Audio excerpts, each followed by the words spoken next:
જે પણ અત્યાર સુધી સમીક્ષાઓ થઈ એમાં એક જ સૂર ઉઠે છે કે ભારતીય જનતા પાર્ટી સામે લોકોમાં ખૂબ નારાજગી હતી, ખૂબ આક્રોશ હતો.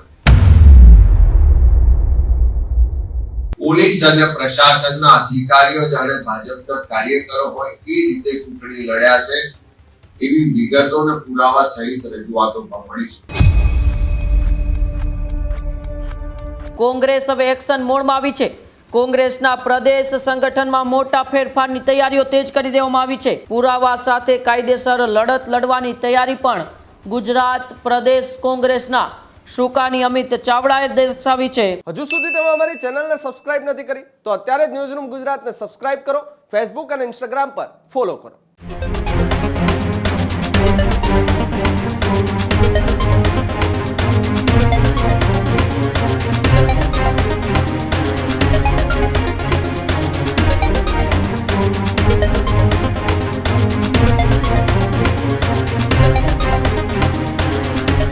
ચૂંટણીના પરિણામો આવ્યા બાદ દરેક રાજકીય પાર્ટીઓ હવે મનોમંથન કરી રહી છે. ત્યારે કોંગ્રેસ પણ હવે એ સંગઠનની અંદર જળમૂળથી બદલાવ લાવવાના એ મૂળમાં દેખાઈ રહી છે. કોંગ્રેસ હવે એક્શન મોડમાં આવી છે. કોંગ્રેસના પ્રદેશ સંગઠનમાં મોટા ફેરફારની તૈયારીઓ તેજ કરી દેવામાં આવી છે. જમીન સ્તરે કાર્યકરોને ફરી એક વખત સક્રિય કરવામાં આવશે. કોંગ્રેસ 2027ના મિશન માટે એક્શન મોડમાં જોવા મળી રહી છે. કોંગ્રેસ પ્રદેશ પ્રમુખ અમિત ચાવડાએ આરોપો પણ લગાવ્યા છે. ચૂંટણીમાં પ્રશાસન અને પોલીસનો દુરુપયોગ થયો છે તેવો આરોપ અમિત ચાવડા દ્વારા લગાવવામાં આવ્યો છે. પુરાવા સાથે કાયદેસર લડત લડવાની તૈયારી પણ ગુજરાત પ્રદેશ કોંગ્રેસના શુકાની અમિત ચાવડાએ દર્શાવી છે. ભ્રષ્ટાચારી નીતિઓ સામે લોકસંવાદથી રણસિંગુ ફૂંકવામાં આવશે.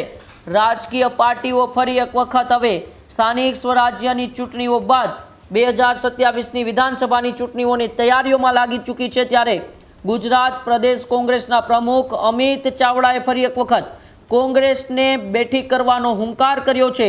આમ તો સ્થાનિક સ્વરાજ્યની ચૂંટણી પહેલા પણ જ્યારથી એ ફરી એક વખત ગુજરાત પ્રદેશ કોંગ્રેસની દોર છે એ અમિત ચાવડાના હાથમાં આપવામાં આવી ત્યારથી અમિત ચાવડા તે એક્શન મોડમાં જોવા મળી રહ્યા હતા. જન આક્રોશ યાત્રા હોય, સંગઠનોમાં પણ અનેક ફેરફારો હોય, પરંતુ ધાર્યું પરિણામ ફરી એક વખત ગુજરાતની અંદર કોંગ્રેસને નથી મળ્યું અને ધાર્યું પરિણામ ન મળતા હવે કોંગ્રેસ 2027ની ચૂંટણી પહેલા મોટા એ બદલાવો લાવશે અને બદલાવોની અંદર સંગઠનનો બદલાવ પણ ખાસ કરીને લાવશે.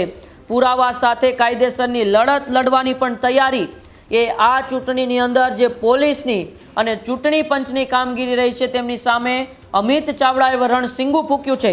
સાથે સાથે તેમણે કહ્યું કે સરકારની ભ્રષ્ટાચારી નીતિઓ સામે અમે લોકસંવાદથી લોકોનો અવાજ બનીશું. જોવાનું રહેશે જે પ્રકારે ફરી એક વખત કોંગ્રેસે 2027ની ચૂંટણીઓની તૈયારીઓ કરી છે તે પ્રકારે તેને પરિણામો મળે છે કે નહીં. પરંતુ આવો સાંભળીએ કે સત્તાની સેમીફાઇનલ બાદ સત્તાની ફાઇનલ માટે કોંગ્રેસના પ્રદેશ પ્રમુખ અમિત ચાવડાએ શું હુંકાર કર્યો. સ્થાનિક સ્વરાજની ચૂંટણીઓમાં જે રીતે લોકોની વચ્ચે માહોલ હતો, સરકાર સામેની નારાજગી હતી, ભ્રષ્ટાચાર અને ગેરવહીવટથી લોકો હેરાન પરેશાન હતા, પણ પરિણામો જ્યારે આવ્યા ત્યારે અપેક્ષાથી વિપરીત પરિણામો આવ્યા. સ્થાનિક સ્તરે એ સંગઠન સૃજન અભિયાનના માધ્યમથી સંગઠનની નિમણૂક કરવામાં આવી. ત્યાર પછી ઉમેદવારોની તમામ પસંદગીની પ્રક્રિયા પણ સ્થાનિક સ્તરે કરવામાં આવી. આજે પરિણામોની સમીક્ષા માટે અમે ઝોન વાઇઝ આજથી મીટિંગો, સમીક્ષા બેઠકો શરૂઆત કરી છે. આજે 2 તારીખે દક્ષિણ ગુજરાત, આવતીકાલે ઉત્તર ગુજરાત, 4 તારીખે મધ્ય ગુજરાત અને 6 અને 7 તારીખે સૌરાષ્ટ્રની સમીક્ષા થવાની છે. જિલ્લા પ્રમુખશ્રીઓ, જિલ્લાના પ્રભારીશ્રીઓ, તાલુકા શહેરના પ્રમુખશ્રીઓની હાજરીમાં વિગતવાર માહિતી મેળવી રહ્યા છે. જે પણ અત્યાર સુધી સમીક્ષાઓ થઈ એમાં એક જ સૂર ઉઠે છે કે ભારતીય જનતા પાર્ટી સામે લોકોમાં ખૂબ નારાજગી હતી, ખૂબ આક્રોશ હતો, પણ સામ દામ દંડ ભેદની નીતિથી પોલીસ અને પ્રશાસનનો ખૂબ જ દુરુપયોગ કરી પૈસા અને બીજી જે સરકારી મશીનરી છે એનો દુરુપયોગ કરીને ચૂંટણીઓમાં પરિણામ લાવવામાં આવ્યા છે.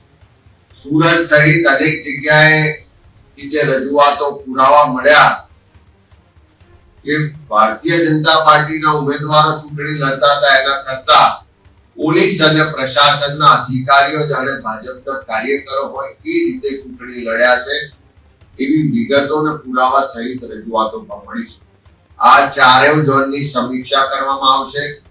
ચારેય ઝોનમાં જે મત મળ્યા છે એનું એનાલિસિસ પણ કરવામાં આવશે. જ્યાં પણ સંગઠનમાં ત્રુટિઓ રહી ગઈ, સંગઠનમાં જવાબદાર લોકોએ કામ નહીં કર્યું હોય, કોઈ એન્ટી પાર્ટી એક્ટિવિટીમાં ભાગ લીધો છે, એવા તમામ લોકો સામે આ સમીક્ષા બેઠક બાદ પગલા પણ લેવામાં આવશે. સંગઠનમાં પણ ફેરફાર થશે. સાથે સાથે અનેક જગ્યાએ જે ખોટી પ્રેક્ટિસ કરીને ભારતીય જનતા પાર્ટીના ઉમેદવારો જીત્યા છે એને પણ ખુલ્લા પાડીશું. જે અધિકારીઓ, જે પોલીસ તંત્રના લોકોએ ભારતીય જનતા પાર્ટીનો હાથો બનીને કામ કર્યું છે એના પણ પુરાવા જ્યાં જ્યાં મળ્યા છે એની સામે પણ આવનારા દિવસોમાં કાયદેસરની કાર્યવાહી પણ કરીશું ને એને જવાબ આપવો પડે એવી સ્થિતિમાં પણ લાવીશું. ઓવરઓલ આ સમીક્ષા બેઠક બાદ નવેસરથી દરેક જિલ્લામાં જઈ ઉમેદવારો સાથે, કાર્યકરો સાથે વિસ્તૃત સંવાદ કરવામાં આવશે અને 2027ના મિશન સાથે જમીન પરથી સંગઠનને મજબૂત કરી ફરીથી લોકો વચ્ચે જવાના કાર્યક્રમો સાથે કોંગ્રેસ પાર્ટીના અમારું નેતૃત્વ કાર્યકરો આગળ વધશે. હજુ સુધી તમે અમારી ચેનલને સબસ્ક્રાઇબ નથી કરી તો અત્યારે જ ન્યૂઝરૂમ ગુજરાતને સબસ્ક્રાઇબ કરો, ફેસબુક અને ઇન્સ્ટાગ્રામ પર ફોલો કરો.